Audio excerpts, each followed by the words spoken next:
Welcome to Agmax. సాదా వైనమా దరఖాస్తులు చాలా ఏళ్ళుగా పరిష్కారం లేక సమస్యల చక్రంలోనే చిక్కుకుపోయాయి. భూభారతి వచ్చాకైనా తమ సమస్యలు పరిష్కారం అవుతాయని చెప్పేసి రైతులు ఆశించారు. కానీ కొన్ని నిబంధనలు అడ్డంకిగా మారాయి. ఇప్పటికే అమ్మిన వ్యక్తి సమ్మతి నిబంధనను తొలగించి ఫీల్డ్ ఎంక్వైరీ ఆధారంగా దరఖాస్తులను పరిష్కరించేలా సవరణలతో కొత్త గైడ్లైన్స్ తీసుకురావాలని చెప్పేసి ప్రభుత్వం భావిస్తున్నట్లు సమాచారం. అయినా కూడా దరఖాస్తుల పరిశీలనలో కీలక పాత్ర పోషిస్తున్న తహసీల్దార్లు అంటే ఎంఆర్ఓలు అనేక చిక్కులు ఎదుర్కొంటున్నారు. రికార్డుల పరిశీలనలో ఒక సమాచారం ఉంటే ఫీల్డ్ ఎంక్వైరీలో మరో సమాచారం రావడంతో అధికారులు అయోమయంలో పడుతున్నారు. ప్రస్తుత గైడ్లైన్స్ ప్రకారం నడిస్తే 90% కంటే ఎక్కువ దరఖాస్తులు తిరస్కరణకు గురయ్యే పరిస్థితి కూడా ఉందని చెప్పేసి చెబుతున్నారు.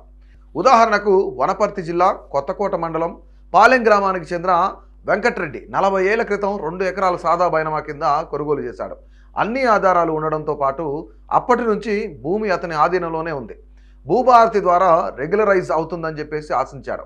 అయితే ప్రస్తుతం అతని వద్ద మొత్తం 5 ఎకరాలకు పైగా భూమి ఉందని, కాబట్టి ఆయన కొనుగోలు చెల్లదని చెప్పేసి అధికారులు చెబుతున్నారు. కానీ సాదా బైనమా సమయంలో అతని వద్ద 5 ఎకరాలు లేవు. తర్వాత కొనుగోలు చేశాడు. భూభారతి చట్టంలో చిన్న సన్నకారు రైతు కావాలనే నిబంధన ఉన్నా అది కొనుగోలు చేసిన తేదీ నాటిక లేక దరఖాస్తు పరిశీలన సమయంలోనా అన్న స్పష్టత లేదు.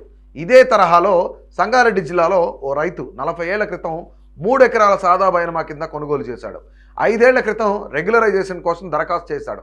అయితే అమ్మిన రైతు చనిపోవడంతో వారసులకు సక్సెషన్ చేసి వారు మరో వ్యక్తికి సేల్ డీడ్ చేశారు. ఇప్పుడు రికార్డుల్లో అసలు అమ్మిన వ్యక్తి పేరు లేదు, వారసుల పేర్లు కూడా లేవు. దీంతో దరఖాస్తును తిరస్కరిస్తున్నారు. కానీ భూమి మాత్రం మొదటి కొనుగోలుదారుడు ఆధీనంలోనే ఉంది. ఆయన సాగు కూడా చేస్తున్నారు.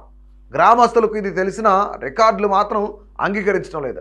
గైడ్లైన్స్ ప్రకారం అమ్మిన వ్యక్తి పేరు రికార్డుల్లో ఉండాలి. ఆయన సమ్మతి అఫిడవిట్ ఇవ్వాలంటూ అధికారులు రిజెక్ట్ చేస్తున్నారు. రాష్ట్ర వ్యాప్తంగా లక్షల సంఖ్యలో ఉన్నాయి. తండ్రి సాదా బైనమతో అమ్మిన విషయం తెలియదని వారసులు మళ్లీ సేల్ డీడ్ చేయడం వంటి ఘటనలు విస్తృతంగా జరుగుతున్నాయి. గైడ్లైన్స్లో దరఖాస్తు పరిశీలన చేసే నాటిక అన్న అంశంపై స్పష్టత లేకపోవడంతో అధికారులు ఎవరికి ఇష్టం వచ్చినట్టు వాళ్ళు అన్వయిస్తున్నారనే విమర్శలు కూడా ఉన్నాయి. సాదా బైనమాలకు కటాఫ్ తేదీ ఉన్నట్లే చిన్న సన్నకారు రైతు నిర్వచనానికి కూడా స్పష్టత అవసరమని చెప్పేసి రైతులు అంటున్నారు. 40 ఏళ్ల తర్వాత కూడా అదే భూమి పరిస్థితి ఉండాలన్న నిబంధన వల్ల తీవ్ర నష్టం జరుగుతుందని వారు వాపోతున్నారు. భూభారతి రాకముందే దరఖాస్తులు పరిష్కరించి ఉంటే సమస్య ఇంత జటిలంగా మారేది కాదని నిపుణులు కూడా చెప్తా ఉన్నారు. 5 ఏళ్లుగా దరఖాస్తులు పెండింగ్లో ఉండగా కాస్త కాలం కూడా తొలగించడంతో సాదా బైనమా కొనుగోలుదారుల పేర్లు రికార్డులో లేకుండా పోయాయి. అమ్మిన వ్యక్తి చనిపోతే వారసులు మళ్ళీ సేల్ డీడ్ చేస్తున్నారు. అప్లికేషన్లు పెట్టిన తర్వాత కూడా క్రయ విక్రయాలు జరిగాయి. ఆనాడే రెగ్యులరైజ్ చేసి ఉంటే ఇలాంటి సమస్యలు వచ్చేవి కావు. ఇది యంత్రాంగం వైఫల్యమేనని అంటున్నారు. అందుకే ఫీల్డ్ ఎంక్వైరీ, భూమి ఆధీనంపై స్పష్టమైన విచారణకి ప్రాధాన్యం ఇవ్వాలని నిపుణులు కూడా సూచిస్తున్నారు. విచారణలో కొనుగోలు నిజమని తేలితే ప్రస్తుత రికార్డులతో సంబంధం లేకుండా పాత మ్యూటేషన్లను రద్దు చేసే అధికారం ఆర్డీఓలు, కలెక్టర్లకు ఉందని చెబుతున్నారు. రాష్ట్ర వ్యాప్తంగా సుమారుగా 9 లక్షల దరఖాస్తులు పెండింగ్లో ఉన్నట్లు సమాచారం. వీటిని పరిష్కరించకపోతే ప్రభుత్వంపై విమర్శలు రావచ్చని భావిస్తున్నారు.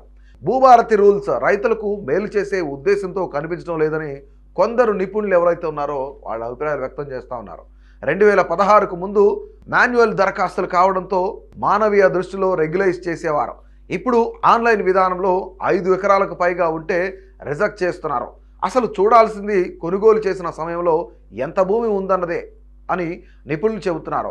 భూభారతి రూల్స్ ప్రకారం 2014 జూన్ 2 లోపు సాదా బైనమా ద్వారా కొనుగోలు చేసి చిన్న లేదా సన్నకారు రైతుగా ఉండాలి. గతంలో మీ సేవా కేంద్రం ద్వారా దరఖాస్తు చేసి ఉండాలి. ప్రస్తుతం మార్కెట్ విలువ ఆధారంగా స్టాంప్ డ్యూటీ చెల్లించాలి. అయితే స్టాంప్ డ్యూటీ తీసుకుంటూ భూమి పరిమితిని కారణంగా చూపడం సరైందా అన్న ప్రశ్నలు వినిపిస్తున్నాయి. ఫీల్డ్ ఎంక్వైరీ చేసి ఇరుగు పొరుగు రైతులతో మాట్లాడి వాస్తవాలు తెలుసుకుంటే సమస్యకు న్యాయమైన పరిష్కారం దొరుకుతుందని భూభారతి చట్ట రూపకల్పనలో పాల్గొన్నవారు సూచిస్తున్నారు.